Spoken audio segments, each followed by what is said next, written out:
Before we start, I just want to say that there are no major spoilers to Kingdom Hearts 3 in this video, so if you're a little behind and you haven't beaten the game just yet, don't worry, you're safe. So, let's get right down to what you love.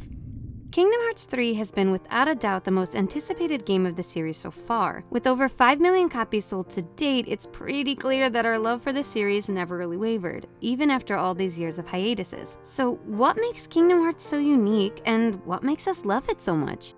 I've been a Kingdom Hearts fan since the very beginning, and I can't really speak for anybody else, but what made Kingdom Hearts so special to me was that it combined the two things I was really into: Disney and Final Fantasy. When other kids moved on and started saying, Disney's for babies, I was just like, yeah, no, I really like it. And you'd catch me singing Disney tunes all the time. Disney for life. Anyway, when it came to Final Fantasy, ever since I saw my big brother play Final Fantasy VII, I was hooked.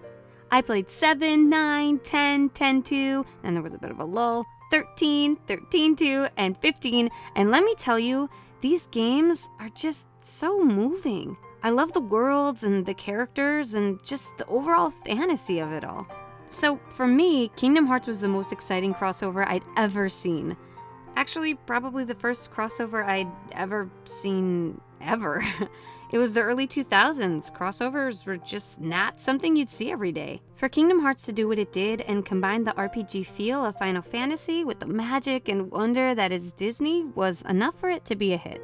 But what is it about the story that we love so much? I mean, aside from the Disney characters and the vast plot. I love this story because, for me, Kingdom Hearts is one big promise that no matter how dark or grim things seem to get, there will always be a door to the light, and light will always win in the end. As a Christian, it's easy for me to look at this game and see just how powerful a message like this is, but even when I was a kid and I didn't believe in anything at all, Kingdom Hearts and the story of light conquering no matter what really resonated with me. I think a message like that really resonates with a lot of people, regardless of faith and different backgrounds. I think deep down, we all want to believe in something greater. We want to believe that there's a light that's stronger than the darkness we see in the world. We want to believe that when we're weak and we sometimes give in, that deep down, there's a light that never goes out in all of us. And as a sort of side note to this, I know there's people who will go out of their way to say, oh, stories where you already know there's going to be a happy ending are so derivative. To those people, I say, that's what we need sometimes. Sometimes I don't need a story where I come to care for certain characters only to have said characters die in some horrifically depressing way. I mean, there's beauty and good messages and those kind of stories too, but what I need more than anything is a story that gives me hope. Real life can be tragic and real life can be painful, so there's nothing wrong with wanting a story where you know that no matter what conflicts arise, goodness wins in the end. And Kingdom Hearts does that for me. Kingdom Hearts is that kind of story. No matter what comes his way, I know without a doubt that Sora will be okay. And that's not to say I don't freak out when he gets into trouble and almost loses himself to the darkness and stuff like that. But in the back of my mind, I know that my boy will come out victorious in the end.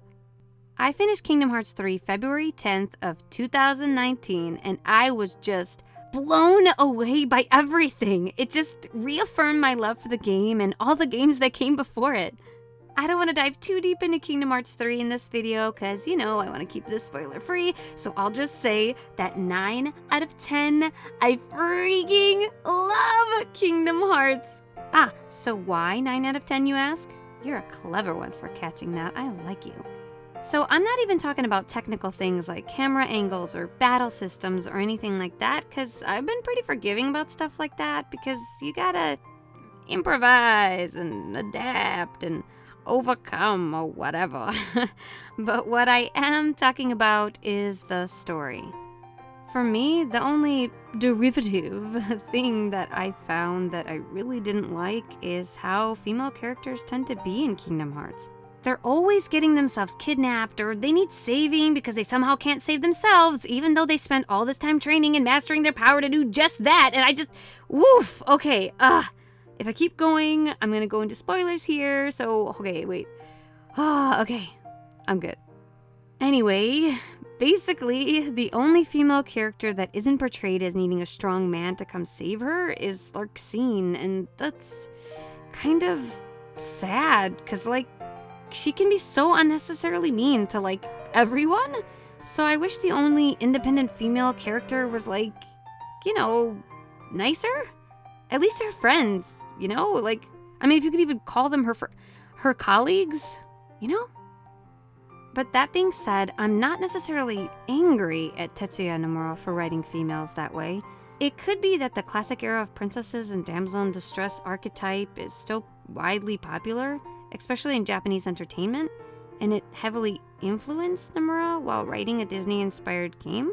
I mean, this is just a theory, so correct me if I'm wrong with this here, but I think that when a man writes a damsel in distress type character, he's not necessarily trying to say that women can't handle a problem, just that women shouldn't have to. Maybe they're saying, the hero's coming, don't worry about a problem like this. Or maybe showing the hero saving someone they're in love with just shows how brave the hero is. Whatever the reasoning behind it might be, I just wish in this particular story, the damsel in distress card would get thrown out. I mean, most of you have keyblades or strong hearts. What's with all this tripping in the darkness? I know these ladies are more than just plot devices, so I hope that, going forward, Nomura showcases our Kingdom Hearts ladies in a different light. Other than that, it's hard for me to look at this series and pinpoint something I don't like, because honestly, these games are the best games I've ever played, ever.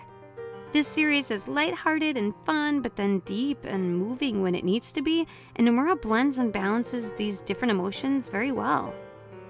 After I beat Kingdom Hearts 3, for instance, I was reminded of what made me love this series so much. I connected with the characters on a different level, and I laughed with them during the fun times, and I cried with them during the intense moments.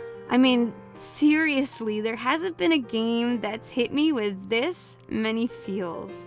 I love this series, and as long as Nomura keeps making them, I'ma keep playing them. So what about you? What makes you love Kingdom Hearts? Is there anything you want to see Nomura do with the series going forward? Or are you new to the series and looking to join the madness? Let me hear from you in the comments below. Thanks for tuning in, and I hope to see you all for the next video. Take care of yourselves.